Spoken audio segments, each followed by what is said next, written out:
Welcome to this session on how to balance starting a legal nurse consulting business amidst a full-time life.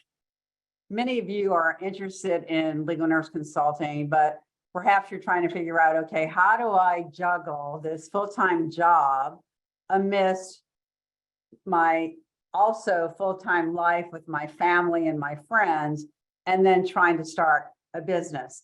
So I invited Neal to join me for this conversation because I always say if Michelle can do it, and she did, then pretty much anybody can do it. Because when I first met Michelle shared with me how she started her business while raising 2-year-old twins. And I know Michelle now also has a third daughter. So if she can do it again, hopefully she'll be able to inspire any of you who are trying to figure out, how do I pull this off? So Michelle, and this is Neal. Thank you so much, Michelle, for joining us here today. And I thought maybe you could just share just real quickly a little bit about you and your business. Thank you, Vicki. So I started as a consultant 8 years ago. Prior to that, I was working in the emergency department, and I had my twins, and I was just looking for a different path. I knew that I didn't want to stay in the hospital. I was already getting pretty burnt out, and I just wanted something else that I could have more flexibility and autonomy so I wouldn't miss anything with my family. So I've been doing this now for 8 years. And I do a variety of all different cases, from medical malpractice to nursing home abuse, personal injury cases, one of my favorites. I've even done a family law case. So there's a lot of different things you can do, regardless of what your background is. So yeah, I love what I do. Thank you, Michelle. So Michelle, what did you find most difficult about getting started? For me personally, I would say marketing was kind of my biggest challenge. It was very out of my comfort zone. That isn't my personality to kind of go out there and have confidence in selling myself. But I knew that in order to make this business happen, that I had to overcome that so that I could even begin this career. So what I did to make that happen is I just, instead of thinking of it as a big picture, I basically just broke it down into steps and took baby steps, one step at a time, following the program. I followed the marketing strategies that Vicki taught in the course to be able to guide me, and then just focus one day at a time on one thing. And that really helped me kind of overcome that fear and be able to focus on getting to a level where I wanted my business to start up and become successful. That's a great strategy, to actually use action as a way to overcoming fear, because a lot of times thinking about it is what makes us fearful. But when you're out there doing something about it, you're not thinking about the fear, you're thinking about the doing and the executing of the steps that you have to take. So great strategy. Thank you. So you've got these 2-year-old daughters or 3-year-old daughters, and you're having to figure out how to prioritize everything, right? I mean, this is huge. And so how did you go about that? Yeah, I mean, it's not always easy when I think back to all the different things I had going on at the time. You know, I was still working in the ER. I had the twins. We had just moved and bought a new house. So I wish I could give everybody a magic formula where everything just kind of falls into place. But a lot of what it is just, like Vicki said, prioritizing my time. I basically sat down and thought about, what are my priorities in life? Twins and having a family, obviously number one priority, but I wanted to be able to still have a career and make that a priority as well.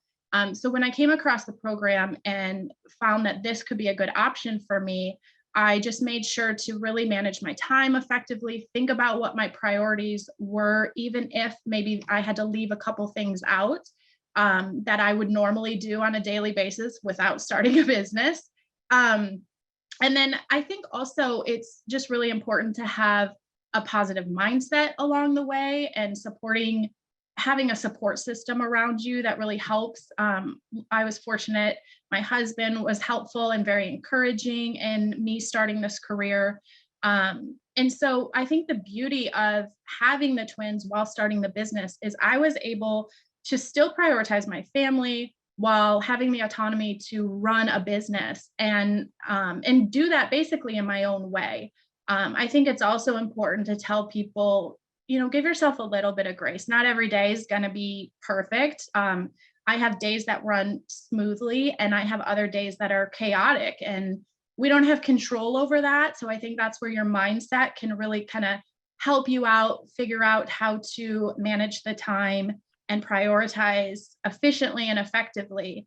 And when I think about it to this day, I still feel extremely grateful that I am to the position I am now, because I would have never thought I could work from home, be flexible, and do everything around my children. So while life sometimes may be crazy, running from one thing to the next, then coming back home and working, I would trade that any day over working in the hospital and working nights and going back and forth between the two and not having any autonomy in my career. Can you talk about some of the obstacles that you faced as you started your business? Yeah, I mean, I think for me, like I said, some of them were fears. Just, am I going to be able to do this? Can I overcome things like marketing and be able to branch out there and overcome that? I also learned a lot of, I learned from some mistakes. I don't know if it's an obstacle versus a mistake more or not, but I'll give you a little example. I believe it was my third attorney that I got after starting the business, and probably my third or fourth case. And I met with this attorney. I had the interview. I received records right on the spot. We discussed what the deadline was. We discussed what the service is. We discussed what the hourly rate was. But I failed to discuss what the attorney's expectation of budget was. So when I came home, I worked on the case, I turned it in, I sent the invoice along, and I didn't hear from the attorney for like a week. So I emailed the attorney, and I just to follow up, want to know, do you have any questions? Can you offer any feedback? Is there anything you'd like me to do differently? And the bottom line was that he was happy with the work product. He said, I have no complaints with the work product, but your invoice was higher than I had expected. So I think regardless of the amount of volume of records, complexity of the case, all the things that could alter how many hours you work on a case, he had an expectation that every case should be 8 hours or under with a full, complete, comprehensive report, right? So, I had a very different expectation of how many hours that would be. So we discussed it. We came to an agreement. We had a better understanding for each person's expectation and what should happen moving forward. And we did come to an agreement resolution. And because in the beginning I offered that risk guarantee, I said, let me go ahead and do another case for you, since you did like the work product. I'll reduce my rate for this one, but then if you like it, we'll go back to our original agreed contract. And since that day, I've worked with this attorney ever since. So I think one of the biggest obstacles to understand is you're going to make mistakes along the way. It's how you handle those mistakes in moving forward. If you don't make mistakes, you probably won't be successful, because you have to get to the level of success. And the lesson here that I learned was always discuss budget with every new attorney I work with. Because, our expectations may be very different than the attorney. And some attorneys that might not use consultants might not realize the time that we would put in for a comprehensive report. They just have a number in mind. So it's important to communicate that. I think for sure you're emphasizing that everybody's going to be presented with something, right? It's some obstacle or some mistake that you're making. Absolutely. And the key is how you react to that or respond to that. And then the other thing that I think is that you really highlighted is the importance of communication. You didn't react negatively to the attorney's reaction to your invoice. You educated the attorney, and that attorney's still using you today. So right. Congratulations for being able to handle that, right? Thank you. So I want to go back to your kids, because you said, all right, I'm juggling the kids and all, and you said I had to give up a few things. Can you be specific about what you did have to do and actually achieve to balance a little better? Yeah. The girls. Yeah. So I definitely had to give up some things. I mean, in everyday life, I had to make a pretty strict schedule, whether I was working or not. So I was working nights at the time. Um, I gave up, unfortunately, a lot of sleep because my twins were still not sleeping at 2 years old. So I was kind of with them all day, and then I'd go to work at night, come home, be exhausted, have to be with them that day. But what I would do is find the times that I had open. So the days that I was off, I made sure that I prioritized as soon as my husband got home or a babysitter got there. That's when I put towards the business. Um, so basically, again, it goes back to time management and just really prioritizing the things you want to accomplish and fitting it in your schedule. I got a planner, I wrote it down. I was very organized with it. And I think that helped me learn a lot, and helped me to move forward in my business.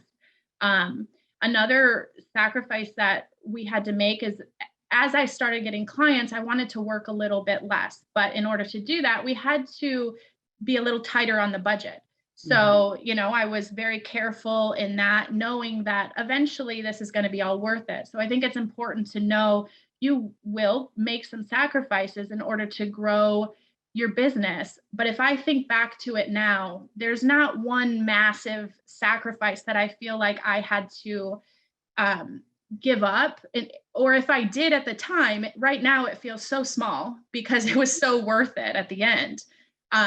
But yeah, I mean, just like anything you want to get better at, anything you want to grow at, you want to put more time in, which means you're going to have to take time away from something else.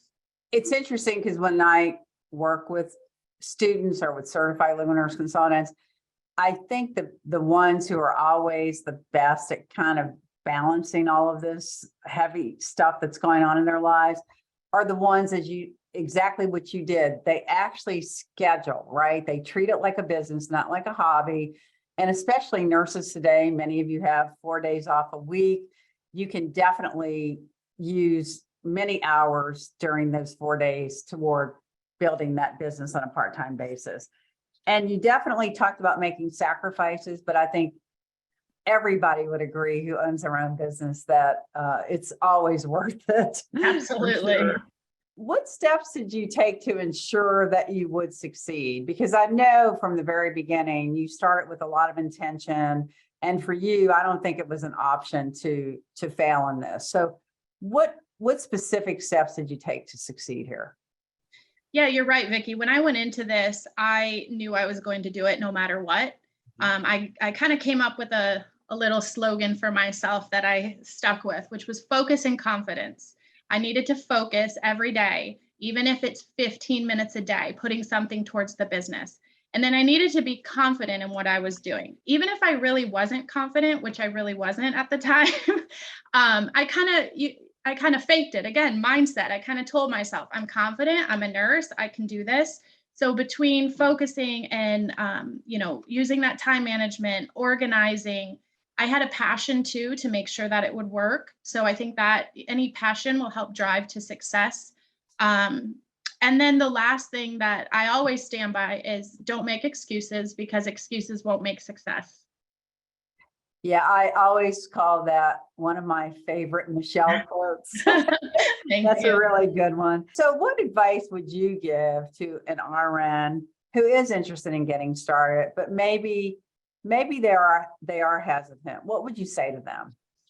I would just say, let go of your fears and go for it.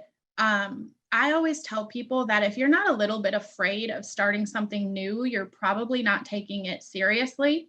I think a little bit of fear and anxiety kind of helps push you in the direction you need to go. And in order to actually succeed, you have to overcome that.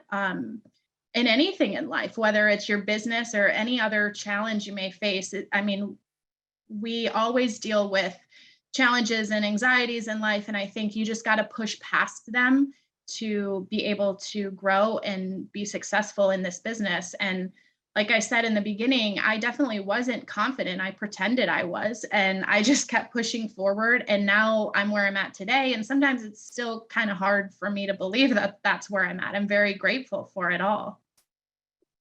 So do you do any hospital work today, or are you strictly I consulting? do not. So Right. after a year of consulting, I stopped the hospital job, or after a Basically, year of being in the hospital.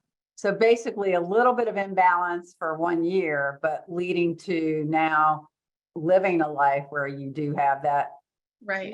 not maybe total flexibility and control, but definitely more of it. Right, definitely. I mean, the things that I don't miss anymore are anything that my kids have for school or games or holidays, weekends when my husband's off, we get family time. I think those things were very important to me. And I wanted to find a career that would accommodate that. And this absolutely does. And yeah, there's times that, I'll work at night or I'll work on a weekend to make up for something. Just like today, my kids have a basketball game and I will come back and work after to make up that time. So it's just, you got to be flexible with it, but you definitely have way more autonomy than you do working in the hospital. Thanks, Michelle. You're always an inspiration, and I really love you're sharing your own personal experiences, and I know everybody appreciates that. Thank And just always wishing you more and more success. Thank you. you, Vicki.